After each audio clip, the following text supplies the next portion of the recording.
ખરેખર કહી શકાય કે બોલિવૂડે પોતાના દર્શક મિત્રોને 2025માં સારામાં સારી ગિફ્ટના રૂપમાં કંઈ આપ્યું હોય તો એ છે અનુરાગ બાસુની ફિલ્મ મેટ્રો ઇન્દિનો. આ મૂવી અલગ અલગ કિરદારમાં વહેંચાયેલી છે.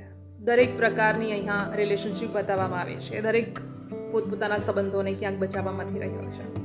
કોઈ જોકર બની જાય છે, કોઈને સંબંધોથી છૂટવું છે, કોઈને આઝાદ થવું છે, પણ અંતતઃ દરેક વ્યક્તિ હૂંફ અને પ્રેમ જ ઈચ્છે છે. બાળકથી લઈને વૃદ્ધ સુધીની પોતાની એક કહાની છે. Everyone has a story.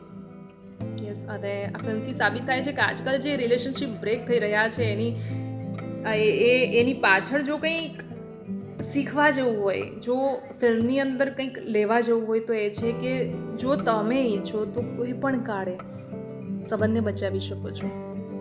અને આ મેજર પોઈન્ટ છે અત્યારે આ ફિલ્મનો. ફિલ્મ જોઈને ખરેખર મજા આવે એવી છે. મ્યુઝિકલ ફિલ્મ છે તો મ્યુઝિક લવર હોય તો એ લોકો માટે પણ એક ધાસુ એક્સપિરિયન્સ બની રહે એમ છે. ધન્યવાદ.